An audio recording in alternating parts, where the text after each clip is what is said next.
Graça e paz, Adoés, sejam bem-vindos ao Fire Talk. O nosso convidado de hoje é pastor da primeira igreja metodista wesleyana em Jardim Primavera, um dos grandes conhecedores da Bíblia, um mestre do ensino, que atualmente ocupa o cargo da Secretaria Regional de Educação Cristã. Seja bem-vindo, pastor Eli Bastos.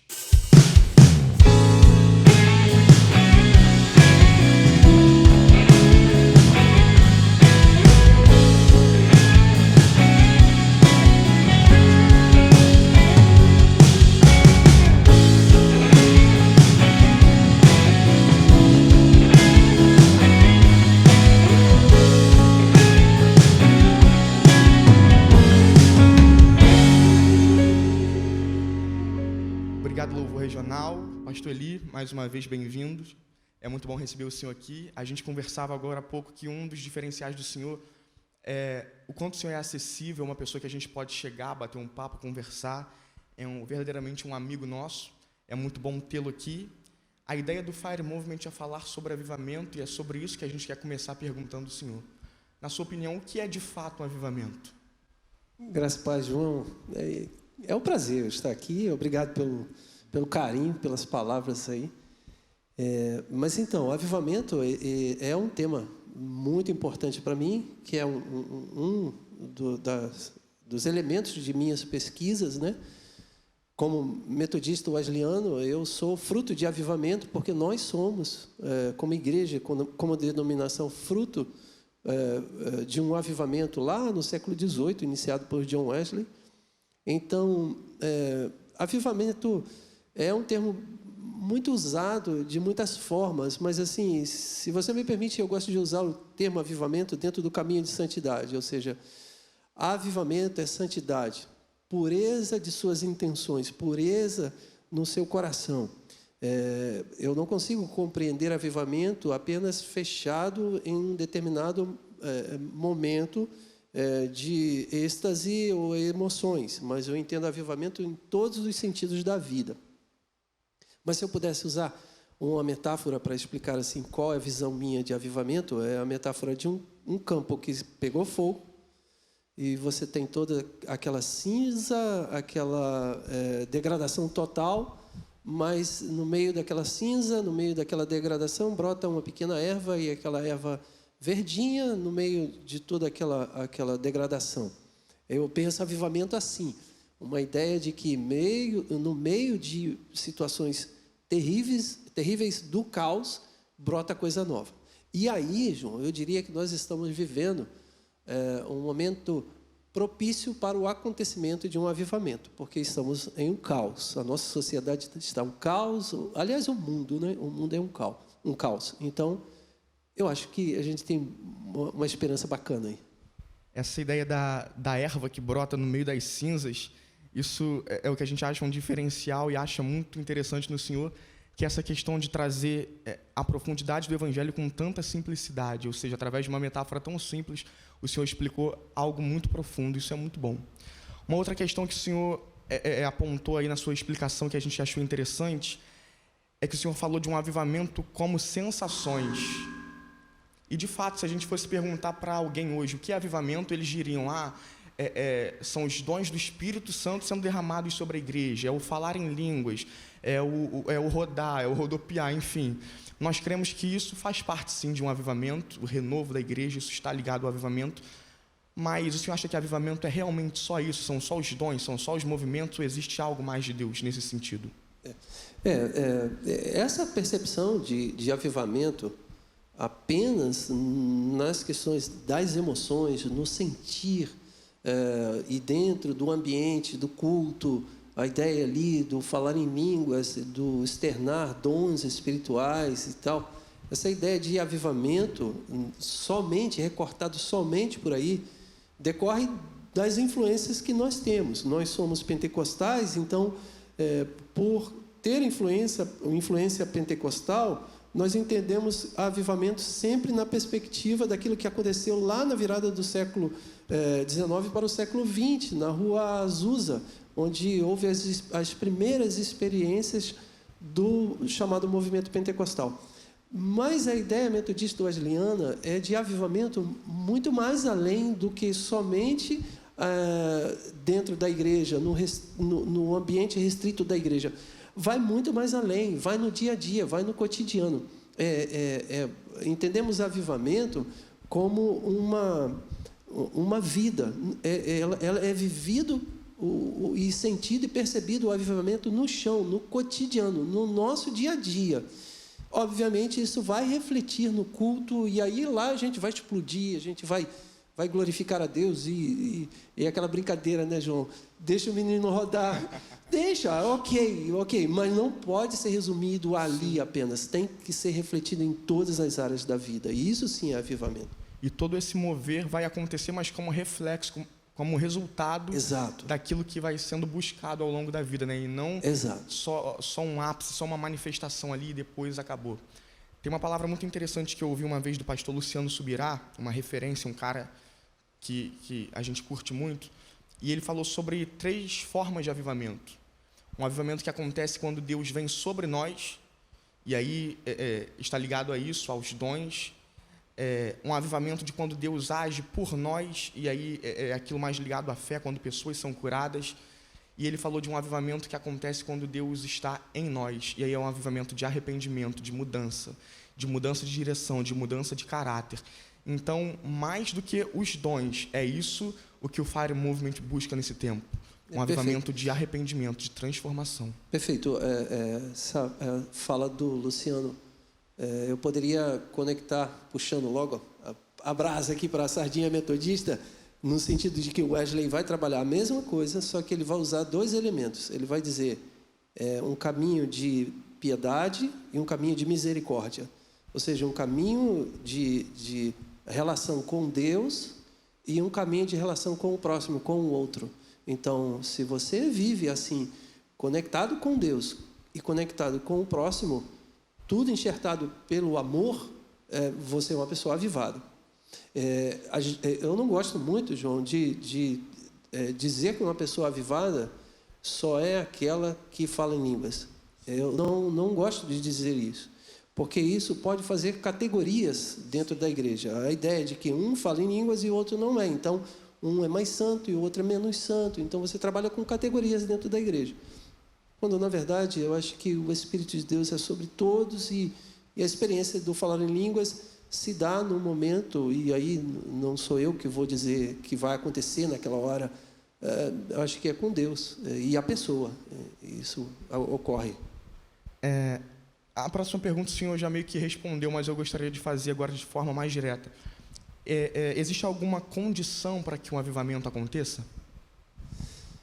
Olha, eu acho que existe, assim, condicionar é sempre muito difícil definir, mas eu diria que uma das condições é arrependimento.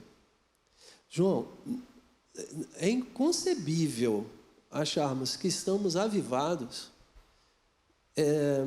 sendo pessoas, desculpe o termo, mas fofoqueiras, mesquinhas, avarentas, sabe? Pessoas que têm capacidade de julgar e pensar mal e querer mal o tempo todo.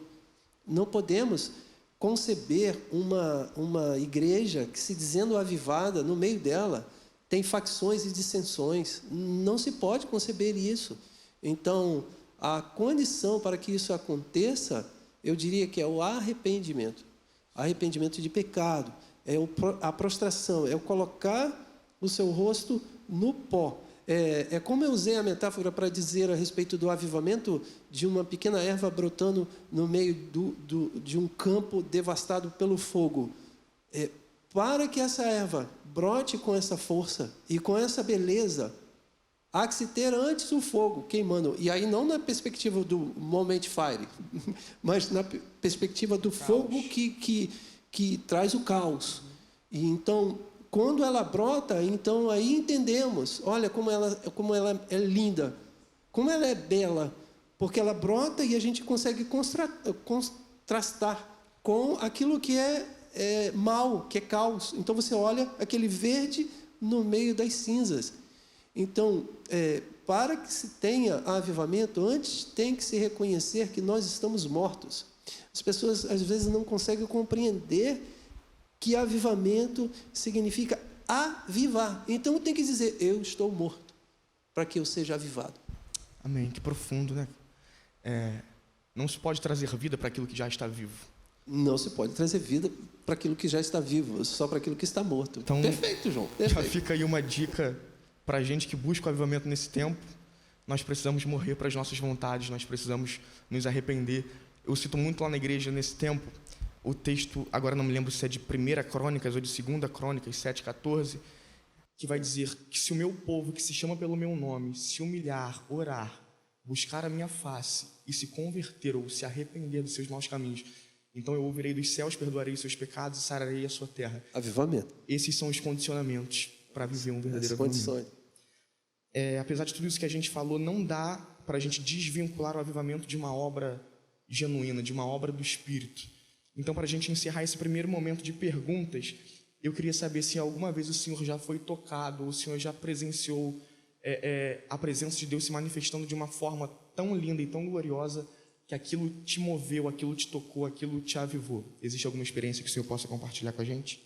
João, eu fui criado no Evangelho desde o ventre de minha mãe e fui criado em uma igreja pentecostal. Eu era de outra denominação, eu não era da metodista wesleyana. E tinha muita dificuldade para compreender a questão das manifestações dos dons. Aliás, eu tinha dificuldade para compreender o sobrenatural de Deus. E assim, eu tive uma experiência na minha vida que hoje eu poderia definir isso como batismo com o Espírito Santo, embora esse é um termo muito complexo para ser trabalhado, mas eu tive uma experiência que chamo batismo com o Espírito Santo, que eu fiz ações e atitudes e tive sensações que eu nunca tive em minha vida. Eu costumo assim exemplificar para o pessoal entender um pouco. Eu chutava a parede, João. Sabe o que é chutar a parede? Chutar a parede, literalmente, dar chute na parede. Porque eu ficava chutando a parede porque eu não conseguia expressar com palavras aquilo que eu estava sentindo naquele momento. E enquanto eu chutava a parede, eu falava uma língua que eu não sei o que é, João. Não adianta você me perguntar e me dizer assim, mas pastor, como é, o que é? Eu vou dizer, eu não sei, João. Eu sei que brotava frases na minha mente, na minha cabeça, que eu pensei assim, eu estou ficando louco. É loucura da minha cabeça. Mas eu falava. Então, essa foi a maior experiência que eu posso dizer de Deus na minha vida. E assim, eu acho que isso aconteceu porque, pela minha cabecinha sempre voltada para questões acadêmicas, talvez, se isso não tivesse acontecido comigo, eu poderia trilhar um caminho bem cético de tudo. Mas aí Deus quebrou o meu coração com isso. Isso foi maravilhoso. Eu não posso nem falar que isso me emociona muito. Que experiência marcante, hein? Dar pontapé na parede cheio do Espírito Santo. Pastor, a gente vai para uma parte um pouco mais descontraída da nossa entrevista. E eu queria te apresentar aqui limões. O senhor tem alergia? Não. Então, a gente vai para um quadro agora chamado Eu Nunca.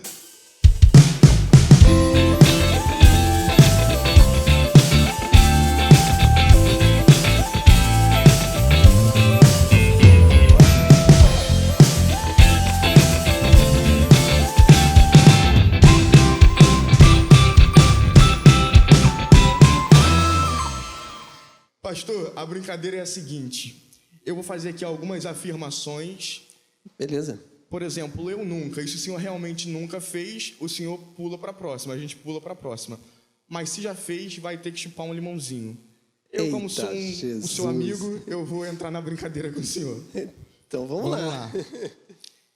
Eu nunca cheguei atrasado em uma reunião importante. Já chegou, pastor? Já foi. É claro que já cheguei em números. Já cheguei atrasado com a reunião com o bispo, gente. Meu Deus, essa era importante, hein? Então,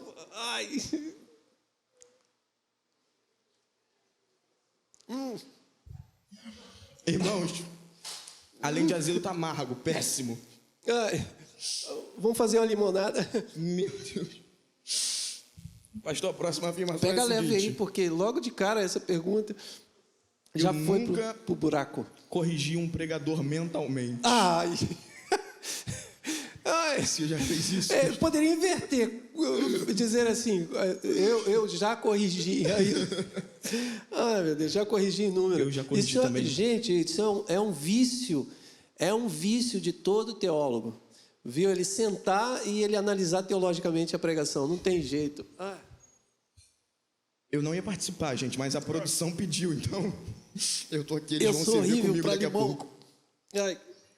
Eu vou até encurtar aqui, são vários, porque senão aí... Eu nunca dormi na hora da palavra.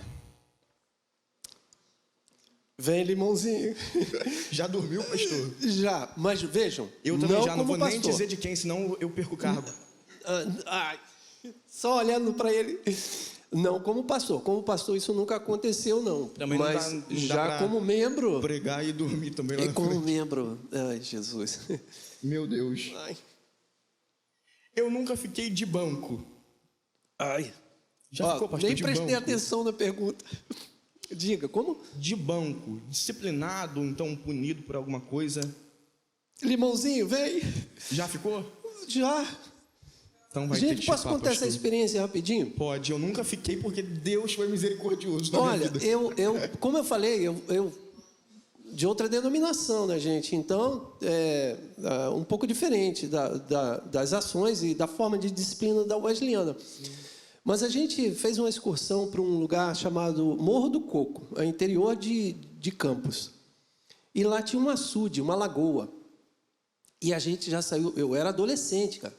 Então a gente já saiu aqui tramado, já, chega lá, a gente não vai perdoar aquela lagoa, não. A gente vai Calculando tudo que ia a gente fazer, vai né? para a lagoa.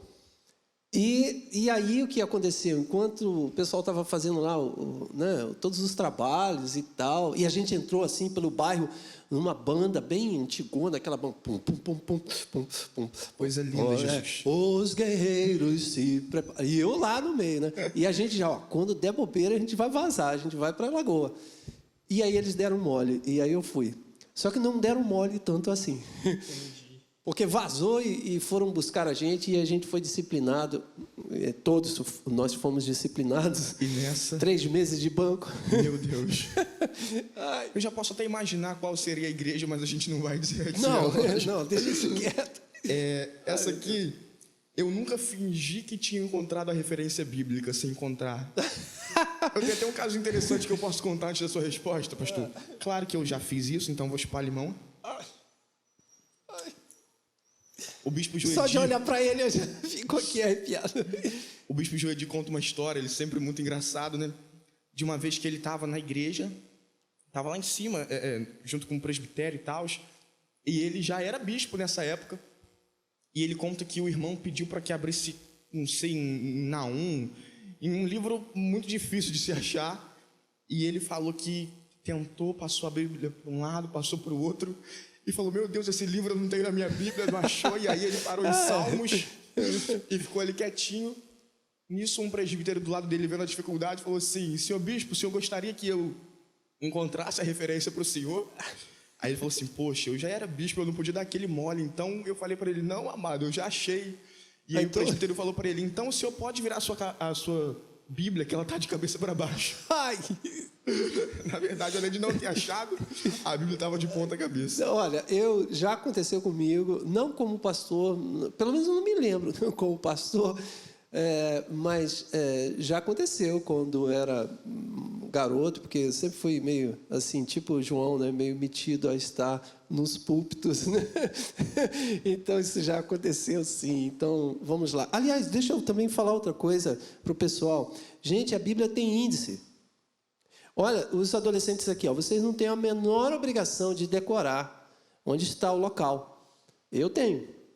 Sou um pastor, eu não posso achar que Naum não existe na Bíblia. Mas tem índice, vão lá no índice, procure. Sem problema nenhum. Procure qual o número da página que você vai se dar bem. Tá difícil, vai para o índice que vai melhor. Vamos lá, limãozinho. Limãozinho. Eu nunca comprei fiado na cantina. Já comprou, pastor, fiado na cantina? Será que eu não vou acertar uma, gente? Eu já comprei fiado na cantina. Já comprei fiado na cantina como pastor e não paguei, me cobraram. Que isso, E pastor? fizeram a leitura no culto lá dos irmãos que estavam devendo e não perdoaram. O pastor... Pastor Eli Bastos devendo 5 coxinhas e 3 O pessoal guarabitas. da minha igreja, perdão aí, gente. Pô, quebra o galho, mas não perdoaram não, já. Eu nunca errei a letra de um louvor. Esse é o último. Eu já errei, eu já esqueci, já cantei, eu já coloquei, já inventei a letra porque eu não sabia. Falei assim, vai essa mesmo. O autor não estava tão inspirado, mas eu estou mais, então... E ele nem estava perto para saber se era aquilo ou se não era, na verdade, pastor? Já fiz isso inúmeras vezes, inúmeras. Faço isso até hoje, errando. Principalmente a questão cântico de adoração, por exemplo, Sim. que a gente sabe de cor as canções. Porém, a sequência a gente não sabe. A gente precisa saber da sequência. Harpa, inário, os cânticos, tem muito isso. E aí a gente precisa de alguém dar um toque. Às vezes não tem ninguém para dar um toque, aí você repete aquela estrofe. Se der a primeira frase, está tranquilo, dá para cantar a estrofe. Olha, pelo menos vitamina C, eu estou bem. Valeu. Muito bom, pastor. Agora a gente vai para um quadro chamado Verdade ou Heresia.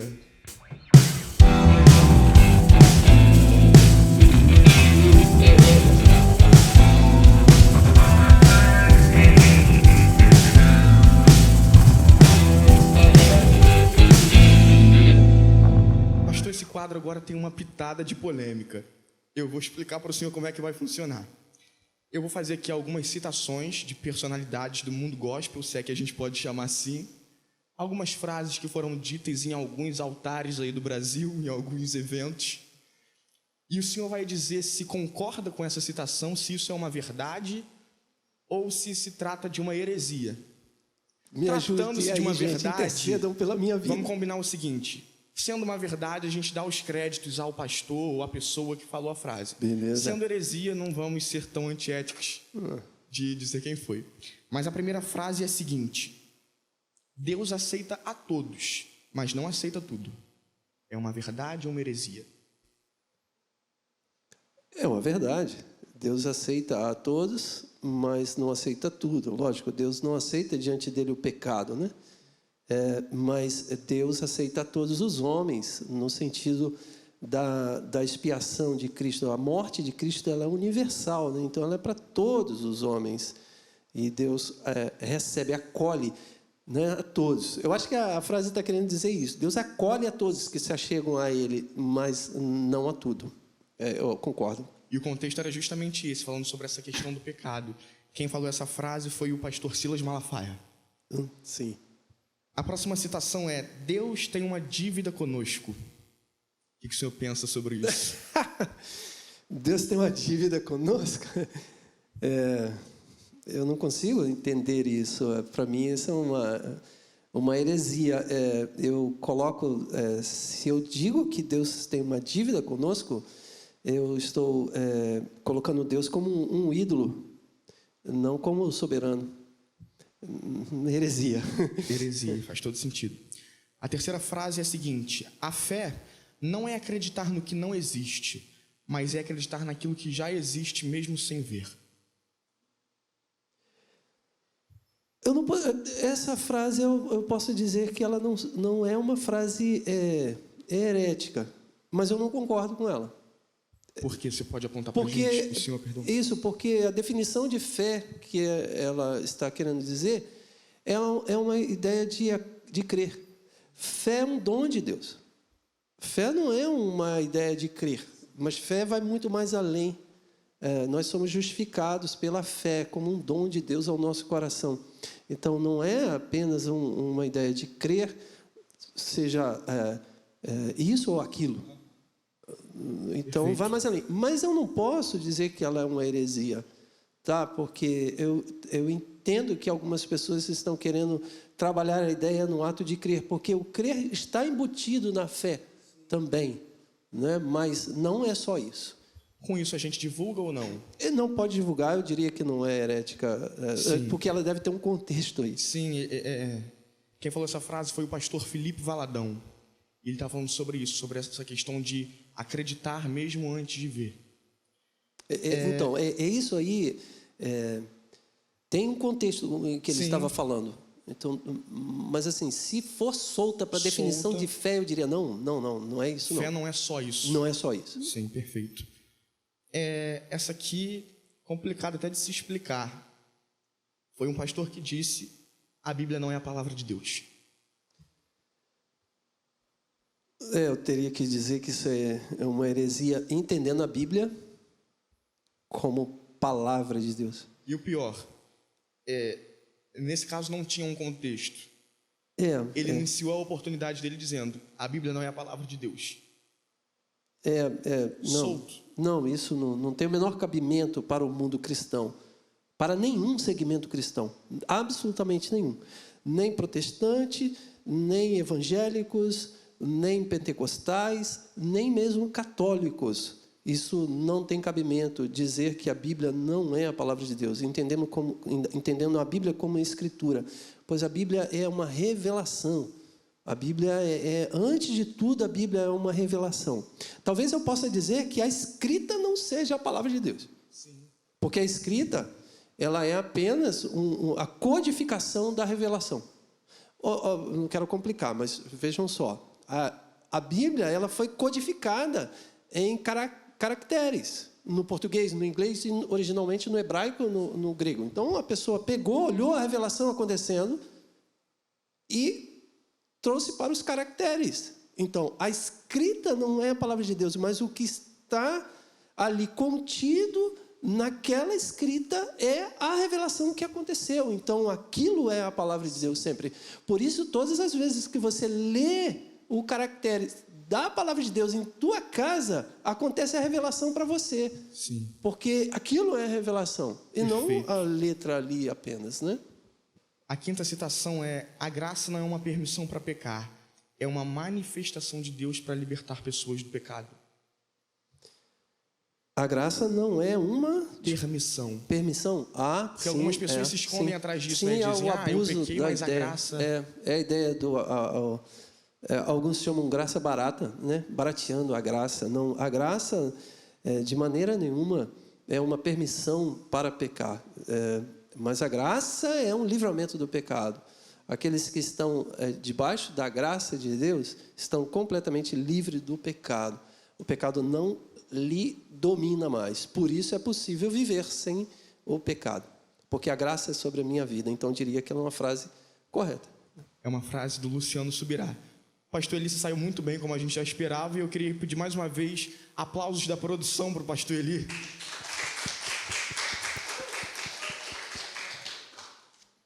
Pastor, agora a gente vai para um último quadro chamado Curiosidades.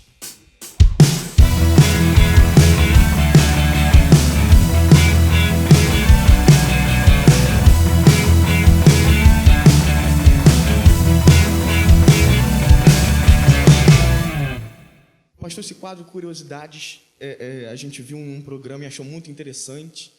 São algumas perguntas muito loucas que a gente queria saber do senhor. A primeira delas nem é tão louca assim, mas qual é a primeira lembrança que o senhor tem da vida, da infância, a primeira coisa que vem à sua mente? Não é realmente tão louca, porque a primeira lembrança que eu tenho é minha mãe, né? A primeira lembrança, eu acho que todos, né? Mas assim, às vezes eu brinco de tentar fazer assim as lembranças, as minhas memórias mais antigas, além, obviamente, da imagem de minha mãe. A imagem de minha mãe sempre fica no meu imaginário. Mas eu tenho outras imagens assim antigas de brincando. Eu fui uma pessoa extremamente feliz. Aliás, eu sou uma pessoa extremamente abençoada. Eu não sei, assim, eu acho que Deus foi extremamente generoso comigo. Então, as minhas memórias, elas são bonitas, sabe? Toda vez que eu faço exercício para lembrar do passado, eu lembro minha mãe, meus irmãos, minha família, meu pai, que já foi... sabe, são lembranças gostosas. Eu gosto de fazer esse exercício. Sim. Se o senhor não fosse pastor, algo que o senhor nunca levaria jeito para fazer de forma alguma, para isso eu não levo jeito, o que seria? Gente, desenhista, ou artista, de qualquer maneira, artista no sentido artista plástico, né? Para eu desenhar, gente, eu desenhar uma casinha. Não tem aqueles exercícios de psicólogo, psicotécnicos? Desenhe uma casa. Eu faço aquela casa, né, aquela casinha, numa folha qualquer, desenho um sol amarelo. Eu faço aquilo, porque eu sou horrível de desenho, minha letra é horrível. Então, eu jamais. E outra, médico, principalmente cirurgião. Eu não aguento ver sangue, eu não aguento ver. Eu desmaiei quando eu vi a minha esposa quando nasceu o meu filho. Eu desmaiei. Eu não aguento ver isso, jamais, não daria para mim. Então, nem artista, desenhista, artista plástico, enfim, e nem médico. Nem artista plástico e nem médico. Eu não sei fazer nada, escultura, nada disso. Se o senhor pudesse escolher um evento histórico para ter presenciado, para estar lá na hora que aconteceu, o que seria? Assim, óbvio que eu poderia escolher eventos bíblicos, né? Eventos bíblicos em termos da vivência de Jesus seria maravilhoso, mas talvez seria dramático ver a cruz, né? A crucificação, ainda mais entendendo. Seria dramático e traumático, mas outros momentos dos milagres de Jesus seriam maravilhosos. Agora, eu sou um pesquisador do metodista, né? Do metodismo, então eu sentar naquele clube santo lá, isso seria muito legal. O que era falado ali, né? Ia ser show. Eu acho que mais pessoas iam querer viver isso aí também. A gente vai ter outras edições e você vai poder entender melhor. Se você pudesse ser qualquer personalidade por um dia, qualquer pessoa, quem você escolheria ser? Atual? Tanto faz, em toda a história da humanidade, desde Adão até os dias de hoje, quem o senhor quiser. Poxa, quem sou eu, né? Gente, me perdoe aqui, mas eu dizer que eu gostaria de ser o apóstolo Paulo vai ficar muito chato. Mas, cara... Meu pai me respondeu a mesma coisa em casa. Mas, cara, poxa... Eu não sei se vai ficar chato, mas seria um privilégio. Por uma questão de admiração. De admiração, né? Pela capacidade da escrita. O apóstolo Paulo tem uma capacidade de escrita maravilhosa. Ele consegue externar a revelação e ainda de forma lúdica. Que diremos, pois, a essas coisas? Se Deus é por nós, quem será contra nós? Gente, isso não tem um princípio, uma necessidade de ser tão lúdico assim, mas ele foi. É poético, é profundo, poético. Né? Coríntios 13, poético. Ele não tinha necessidade, ele está fazendo uma doutrina, mas ele é maravilhoso, a escrita dele, maravilhosa. Sobre o amor e tudo mais. Perfeito. Um bom personagem para viver por um dia. Mas, assim, me perdoe aí pelo pecado. A última pergunta, pastor. Se você tivesse que escolher uma frase para pôr em sua lápide, para que alguém colocasse e eternizasse ali, que frase você escolheria? Eu nunca pensei nisso, cara. Nunca pensei, mas é óbvio que eu conheço muitas frases de Wesley que ele usou e usaram. Uma das frases que o Wesley, no fim de sua vida, já no leito de sua morte, ele vai proferir. E ele vai dizer, o melhor de tudo é que Deus está conosco. Essa frase eu coloco no meu WhatsApp, né? O melhor de tudo é que Deus está conosco. Talvez eu colocaria essa, mas se eu pudesse ser o autor dela, eu não sou. Porque o melhor de tudo é que Deus está conosco, não é no sentido de que Deus está conosco contra eles, sim, mas é Deus presente. Melhor Emanuel, de tudo, né? Deus conosco. Emanuel, é o presente, o Deus presente. Deus está conosco o tempo todo. Deus está conosco não é uma relação de Deus está do meu lado e por isso eu sou favorecido. Mas uma questão de Deus estar comigo a todo tempo. Exato. Eu acho isso maravilhoso, a presença dele. Então, essa frase eu costumo usar nos momentos de adversidade na minha vida. Eu costumo dizer e falar, o melhor de tudo é que Deus está comigo. Presente. Então, seria uma frase, mas não sou o autor dela. Pastor Eli, nós chegamos ao fim dessa entrevista. Foi muito bom receber o senhor, bater esse papo, ainda que com tanta simplicidade, mas ao mesmo tempo com tanta profundidade. Nós louvamos a Deus pela vida do senhor, esperamos recebê-lo aqui mais vezes. Queremos também agradecer ao pastor Aguinaldo por ceder aqui a central de Mantiqueira para que essa gravação acontecesse. Queremos agradecer a todos os voluntários da Igreja Metodista Wesleyana Central em Mantiqueira e fique agora com o louvor regional.